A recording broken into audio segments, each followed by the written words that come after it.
On a chilly Monday morning, the early sunlight peeped through the bare branches of late autumn trees. Jasmine Porter, a 14-year-old girl, stepped into Oaked Bank, one of the most prestigious banks in the city, dressed neatly in her school uniform, a dark navy blazer, a plaid skirt, and shiny black leather loafers. Jasmine felt both nervous and proud. Today she would make her very first deposit by herself, a particularly significant amount, a $5,000 0 cents check, the scholarship she had earned through her outstanding academic performance. To Jasmine, it wasn't just a number. It was the result of hard work, a matter of pride, a milestone marking her growth. She walked up to the counter, clutching a folder containing her identification, the scholarship confirmation letter, and her student ID. Her heart was pounding. At the counter, the bank manager, Victoria Hayes, a woman in her 40s dressed impeccably with a commanding and somewhat haughty presence, began to take notice of Jasmine. Her sharp eyes scanned the scene like a radar as she saw the young girl hold up the check. Victoria's expression shifted subtly when she saw the $5,000, 0 cents, IM amount. A $5,000 check for a student? Her voice rose just enough for nearby customers to hear, barely concealing her skepticism. Where did this money come from? Jasmine felt her face flush with embarrassment, but she quickly composed herself. This is my academic scholarship, she said softly but clearly, presenting her documents and student ID. Her hands trembled slightly, but her voice remained steady and confident. The teller, a young man named Tom, took the check. His expression shifted from neutral to suspicious. He held the check up to the light, examining every detail like a detective looking for a forgery. After a few tense seconds, he turned to Victoria, who was still watching like a judge presiding over a case. Victoria stepped up to the counter, not even glancing at Jasmine. She spoke quietly but with a tone that made her stance clear. We've been receiving a lot of fake checks lately, her voice dripped with disdain. We'll need to verify everything. Jasmine's anxiety spiked. She had thought this would be a simple procedure, but now she felt like she was being treated as a criminal.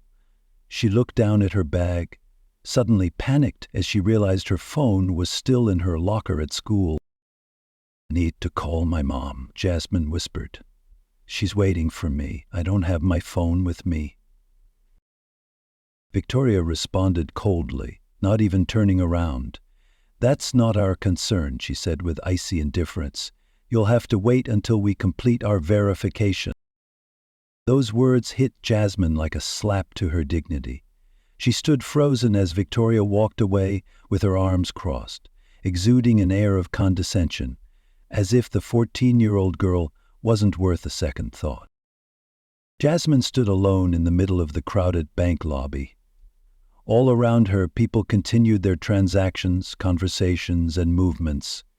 But to her, the world suddenly felt slower. Everything seemed distant, cold, and full of suspicion. It was as if the entire room was holding its breath. Every gaze began turning toward Jasmine, a young girl standing still in the center of the bank's grand hall. A murmur spread across the crowd. Some people stared at her with open curiosity, while others exchanged judgmental looks, making no effort to hide them. Time felt endless. Every second passed like a sentence being handed down.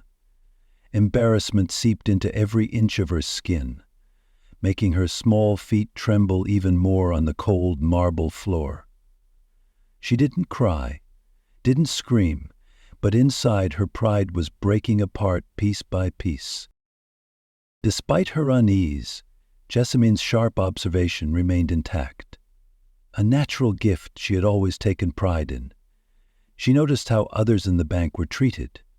Those dressed in elegant clothes were greeted warmly, with polite bows. Meanwhile, the ordinary folks were ignored, or hurriedly and indifferently processed. Today, she wasn't just a witness to that disparity. She was living. Jasmine wanted to speak up, to demand her documents back, to ask why they were treating her this way, but she stayed silent. Her father had always taught her that in moments of adversity, staying calm was the real strength. Still, she couldn't shake the feeling that their suspicion had little to do with her scholarship or paperwork. It was about something else. Her appearance, her skin color, her age, and the assumptions they had already made about her. From across the room, Jasmine heard Victoria whispering to Tom. Her voice was low, almost secretive, but Jasmine, on edge, caught every word. "We have to maintain standards here," Victoria said coldly. "We can't let just anyone walk in and expect to be treated like a VIP." Jasmine's heart sank. The words hit her like a slap, not to the face, but to her sense of dignity. She was just a girl trying to prove she belonged. But they didn't see a bright student. They saw someone who didn't belong here. Jasmine clenched her fists. She fought back tears. She had worked so hard. She had earned that scholarship through sheer effort and perseverance. And now, all of that was being dismissed because of prejudice. She glanced at the clock on the wall. Time kept ticking. The whispers continued. There was nothing she could do but wait. Jasmine Porter wasn't an ordinary teenager. Though she lived in one of Oak's wealthiest neighborhoods, she always chose simplicity over extravagance. Her family's home was elegant, yet understated. No flashy decorations, just tastefully arranged rooms and a warm atmosphere of togetherness. Jasmine's mother, Dr. Naomi Porter, was a nationally renowned financial expert. She had built her career from the ground up, and that journey shaped the life philosophy she passed on to her daughter. True success doesn't come from privilege, it comes from effort. The Porter family was financially well off, but they never flaunted their wealth. To Dr. Naomi, wealth wasn't a destination, it was a tool to do good. She always reminded Jasmine, money doesn't define you. It's how you use it, to learn, to help, to live, that shows who you truly are. Jasmine had taken that philosophy to heart. She studied tirelessly without rest and earned a prestigious full-ride scholarship to Webster Academy, a school known for molding future leaders. And today, she was trying to walk her own path, though that path had suddenly become unexpectedly rough, not because she had done anything wrong, but because the world still wasn't ready to treat a girl like her with the respect she deserved. Webster Academy, the school Jasmine now attended, was famous for its rigorous academics and demanding admission standards. Achievements there weren't handed out like gifts to the privileged. They were rewards earned through relentless effort. Jasmine had sacrificed countless hours studying, doing assignments, engaging in extracurriculars, and working a part-time job to win that scholarship. Her friends often admired how well she balanced everything, but to Jasmine, challenges were her motivation. That was how she proved to herself and to the world that she could succeed on her own, without relying on her mother's name or power. Of course, her mother, Dr. Naomi Porter, supported her unconditionally, but she never allowed Jasmine to take shortcuts. "I want you to have the same opportunities as everyone else," Naomi often said, "but I also want you to learn how to stand on your own 2 feet." Today's trip to the bank was a step on that path toward independence. Jasmine was only 14, but in her mind, this was her first milestone as a young adult. The scholarship check, the culmination of a year's worth of hard work, was more than just money.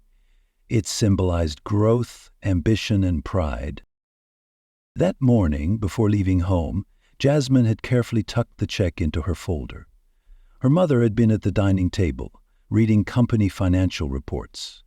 But as soon as she saw Jasmine stand up, she looked up and smiled. "You're sure you don't want me to come with you?" Naomi asked gently, her voice laced with a hint of worry. "I've got this, Mom," Jasmine replied, her voice soft but full of determination. "I'm 14. It's time I do this on my own." Naomi nodded, her eyes filled with pride. She knew Jasmine was ready, but as a mother her heart still carried a flicker of anxiety. The world could be unfair, and Naomi knew that better than anyone. "I'll be fine," Jasmine reassured her. "I'll deposit the check and be home before your meeting's even over." At the time, it all seemed so simple. Jasmine never imagined that something as small as making a deposit would turn into a test of patience and dignity. Standing in the corner of the unfamiliar bank, Jasmine recalled the lessons her mother had taught her. She had always been taught to respect others, to believe in fairness, and to expect the same in return from society. But today, in this moment, she had to face a harsh truth. The world didn't always follow those principles. For the first time, Jasmine realized that appearances like skin color, background, could change how people saw you, no matter how capable or honest you were inside. Until now, Jasmine had grown up in Oak Ridge, a peaceful, well-mannered neighborhood. Discrimination was a distant concept to her, something she had only read about in books or seen in documentaries. But today it wasn't theory. Today it was real, and was casting a shadow over her. Jasmine glanced once more at the clock on the wall. Time kept moving forward, but inside she was sinking deeper into the feeling that she didn't belong. Jasmine's anxiety grew with every passing minute. She had been waiting far too long, unreasonably long, for what should have been a simple transaction. Why hadn't anyone come to speak with her? Why was she still standing in the corner of the room like she had done something wrong, when all she had brought was a legitimate scholarship check? The longer she waited, the heavier the weight on her small shoulders became. Her breathing grew labored, her heart beat faster. Her mom was probably expecting her back by now, and she had no way to call. Even making a phone call had been denied. Time dragged on mercilessly. The marble floor beneath her feet felt colder by the second, and the ticking of the wall clock seemed to amplify the loneliness swelling inside her. People came and went, but no one looked at her. No one asked if she was okay. She was like a shadow, forgotten in the middle of a busy bank, present only to be silently scrutinized. Jasmine's eyes began to wander. She realized she hadn't imagined it. The discrimination was real and glaring. An elderly couple dressed in upscale clothing walked in. Immediately, Victoria Hayes, the same woman who had been so cold to Jasmine, smiled warmly and personally escorted them to the VIP area. Her tone was gentle, full of deference. And Jasmine, not even a nod. Soon after, a young man with a foreign accent approached the counter, paperwork in hand. Jasmine clearly saw Victoria watching him from a distance. Then, almost predictably, she waved dismissively, her irritation plain. "Sorry, the system's slow. It'll take time to process your documents," she said in a flat tone, devoid of any courtesy. The man turned away quietly, disappointment on his face. Jasmine clenched her fists. But the injustice didn't stop there. Just minutes later, another couple walked in. White, carrying similar paperwork, this time Victoria transformed. She broke into a beaming smile, hurried over to the counter and said brightly, "Of course. I'll take care of this for you right away. You can rest assured we always provide our clients with the best service here." Jasmine's chest tightened. She wasn't just angry. She was deeply hurt. This wasn't a one-off mistake. It wasn't poor service. It was discrimination, blatant, intentional, and systemic. Victoria was deciding who deserved respect. And she had clearly decided Jasmine didn't belong. Jasmine clenched her fists tighter, her nails digging into her palms to keep herself grounded. She wouldn't cry. Not here. Not in front of people who saw her as less, just because of the color of her skin. She had seen this kind of subtle discrimination before. It didn't come from insults. It came from coldness, from being ignored, from seeing your efforts brushed aside as insignificant. But never before had Jasmine felt it so directly, so personally, or so painfully. In that moment, the entire bank seemed to turn its back on her, not because she had done something wrong, but simply because of who she was. Then Victoria's voice pierced her thoughts once more. "Keep an eye on that girl," Victoria ordered coldly to a nearby security guard. Her voice wasn't loud, but it carried enough authority for everyone around to hear. "Make sure she doesn't leave."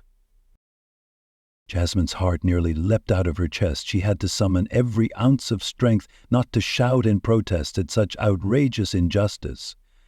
But instead of letting her anger take over, she focused on her breathing.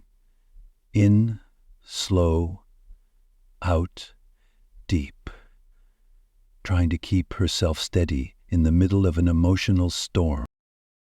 Since she was little, Jasmine had been taught to remain composed in difficult situations. But today was different. She wasn't just a regular student anymore. She was a target. An individual this system had chosen to treat as a problem. Time seemed to stop. Each minute stretched out like an eternity. All that remained were the faint rustles of paperwork, distant murmurs of quiet conversations, and the rhythmic click of Victoria's heels striking the marble floor. Jasmine could feel it. She was being watched. Every movement, every breath. The stares felt like sharp blades brushing past her. The whispers grew louder, thicker. She heard mocking comments, muffled laughter, and half-hearted murmurs of sympathy from complete strangers. The most painful part? No one stood up for her. Not a single person in that bank asked why. No one spoke up as they watched a young girl being humiliated, isolated, and dismissed. She had become invisible to them, just background noise in the daily chaos that society had long since learned to ignore. And then, just as Jasmine felt her spirit begin to crack, she overheard a conversation between Victoria and Tom, the teller. "What is that girl still doing here?" Victoria asked. Her voice was quiet, but to Jasmine it boomed like thunder. "We need to find a way to get rid of her. Let her know this place isn't for her." Jasmine froze. She didn't need any more proof. Every suspicion she had had since she walked in was now confirmed. This wasn't about bank procedure. This wasn't a misunderstanding. This was a power play, a clear message. You don't belong here. She wasn't a customer. She was a problem to be removed. Victoria turned to leave, and Jasmine couldn't hold it in any longer. "I am not a problem," she said, loud enough for all to hear. Her voice trembled, but it was clear.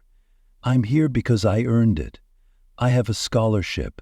I'm here to deposit my check, just like anyone else."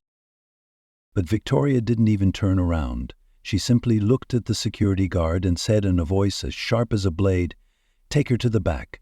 Keep her there until we're done." The guard, a large man with emotionless eyes, approached without a word. He gripped Jasmine's arm tightly. She flinched, feeling the cold pressure of his hand. He began leading her through the main lobby of the bank. Everyone was watching. Every single head turned, but no one stepped forward. No one stopped it. No one intervened. Jasmine's cheeks burned as she was forcibly led away from the teller counter. Her heart pounded, not just with anger, but with humiliation.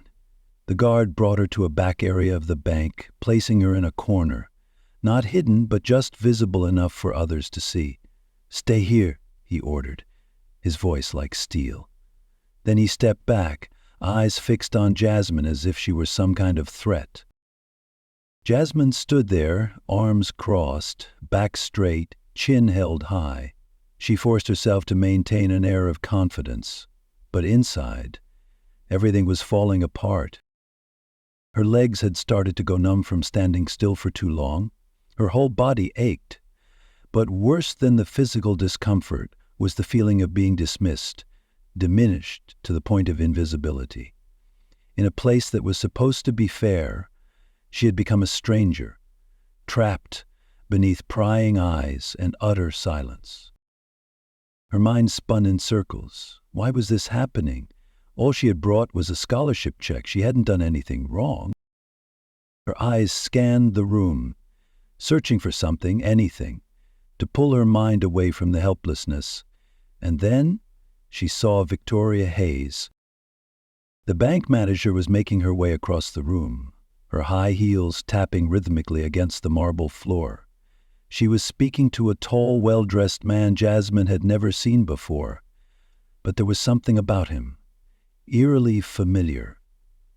His composed posture, his expression, cool, reserved, and the way Victoria slightly bowed her head while speaking to him, completely different from the arrogance she showed everyone else.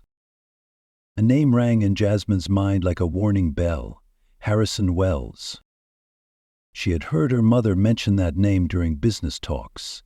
Harrison Wells was the CEO of Meridian Financial Group, a direct competitor to the bank Jasmine's mother had recently acquired.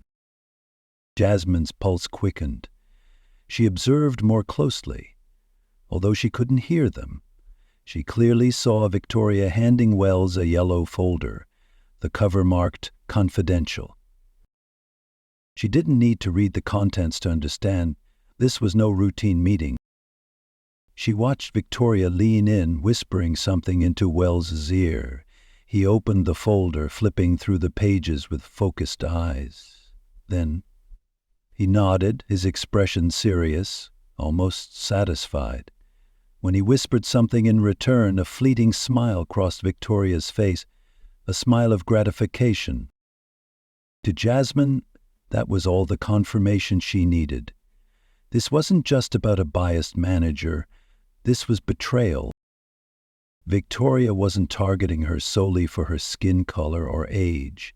She was using her position to undermine the very bank she worked for, Jasmine's mother's bank. And Jasmine had unknowingly become an obstacle in a much larger scheme. Her stomach twisted. Everything that had happened that morning, from the coldness and indifference to the outright humiliation, was not just personal behavior. It was part of a darker power play. Victoria didn't want Jasmine there, not because she was a student, but because she was Naomi Porter's daughter, the woman threatening the positions of people like Victoria. Jasmine didn't know exactly what was in that folder, but she knew one thing for certain. It wasn't good, and it was definitely connected to her mother's company. In that moment, a surge of resolve swept over her. Jasmine was no longer a bystander. She wasn't just a student trying to make a deposit. She had unwittingly stepped into something much bigger, something that could directly impact her mother's career and reputation. And she couldn't stand by any longer. Jasmine's gaze dropped to the leather notebook she always carried with her, the one where she had recorded notes throughout the morning, the discriminatory service, the cold stares from staff, every sharp word from Victoria. But this time it had gone beyond unfair treatment. This was evidence, and she needed to document every detail. She opened her notebook quickly, her hand trembling slightly from the pressure. Each stroke of her pen carried urgency and clarity. Jasmine noted the time, the names, a description of the yellow folder labeled "Confidential," Victoria's demeanor, and the calculating look in Harrison Wells's eyes. Everything. She didn't yet know what she would do with this information, but she knew she had to keep it, to protect her mother, to protect herself, and to expose someone who was using power to tear others down. The conversation between Victoria and Wells ended quickly. Wells stood up, shook Victoria's hand, and her smile was almost too wide, like someone who had just closed a successful deal. Jasmine's heart pounded as he walked past her. Her eyes never left his tall figure until the glass door closed behind him. Victoria returned to the counter, but this time the smile was gone. The smugness had vanished. Her face was tense, her eyes locked on Jasmine, as if she knew Jasmine had seen everything. A chill ran down Jasmine's spine. She had witnessed enough to understand that behind the politeness and expensive suits lay a deeper scheme, an intentional betrayal. But the bigger question remained: what to do with what she knew? How could she prove it? How could anyone believe a 14-year-old girl standing alone in a bank? She gripped her pen tightly. Though her mind was filled with questions, her eyes no longer held fear, only resolve. She couldn't let herself be buried in silence. She couldn't let people like Victoria keep manipulating everything. Not just for herself, but for her mother, for her family's honor, for everyone who had ever been treated like they didn't matter. Jasmine stood still, unmoving, as everything inside her reached its breaking point. Every hour spent waiting, every insult endured, every demeaning glance, they now fueled her strength. At that moment, Jasmine realized she didn't need anyone's validation. She had something more valuable than a scholarship or paperwork. She had the truth. And then, almost like a response to that inner resolve, the bank's door swung open. The person who entered froze the entire room, Naomi Porter. For a second, Jasmine's heart stopped. Her mother, with calm composure, sharp eyes, neatly tied hair, and a tailored suit, walked in, her presence sweeping through the lobby like a wave of authority. No fanfare, no introduction. Her presence alone was power. The entire bank seemed to hold its breath as Naomi Porter stepped in. Victoria Hayes, the same woman who had orchestrated a morning of injustice like a director staging a play, instantly straightened up at the sight of Naomi. Her usual pride shifted into a mask of false courtesy, her voice suddenly sweet as honey. "Miss Porter, I wasn't expecting you today. How can I help?" But Naomi didn't return the pleasantries. She walked straight toward Jasmine, her eyes narrowing slightly upon seeing her daughter standing alone, in a corner, face tense, shoulders trembling. A flash of anger sparked in Naomi's eyes, but she quickly regained her composure, her voice low and calm. "Jasmine, are you all right?" Jasmine nodded. She tried to steady her voice, though a storm still raged in her mind. "I'm okay, Mom." Then she took a deep breath. "But there's something you need to know." She opened her leather notebook. Each page held the weight of her frustration, every piece of truth recorded by the trembling yet resolute hands of a 14-year-old girl. Jasmine's voice was steady, stronger than ever, as she began to read aloud. From how white customers were prioritized, to the systemic coldness shown to those who didn't fit the mold, and finally, the suspicious interaction between Victoria and Harrison Wells, the CEO of a direct competitor to her mother's company. Naomi listened to every word. Her expression grew increasingly stern, not from surprise, but from confirmation. When Jasmine reached the part about the confidential folder, Naomi gave a subtle nod, as if the final pieces of the puzzle had just snapped into place. When Jasmine finished, Naomi turned to face Victoria. Her voice dropped, but it was cold as ice. "Mrs. Hayes, I believe you owe my daughter an apology, and you owe me an explanation." Victoria's face twisted with discomfort. She stammered, I don't know what you mean." But Naomi didn't let her finish. "Oh, I know exactly what I mean," she said, her tone calm but terrifying. "You colluded with Harrison Wells. You handed over confidential documents to a competing firm. This isn't about poor customer service. This is corporate espionage." The bank lobby fell completely silent, not a single sound. Every eye was fixed on the two women, one crumbling, the other standing tall for justice. Jasmine could see it clearly. Victoria had gone pale. Her lips moved, trying to form a rebuttal, but no words came out. Every layer of her carefully constructed facade was collapsing under the weight of the truth. Naomi wasn't done. "You're fired, Miss Hayes," she said, not loudly, but with a voice that carried through the room. "Effective immediately." The declaration echoed like thunder through the space. Total silence followed. Moments later, security was summoned. The same man who had escorted Jasmine earlier returned, but this time it was to escort the person responsible for it all. "Please escort Miss Hayes off the premises," Naomi ordered. Victoria, with her pride shattered and panic in her eyes, was led out under the gaze of every employee and customer. The once confident clack of her heels was gone. Only the unsteady footsteps of a defeated woman remained.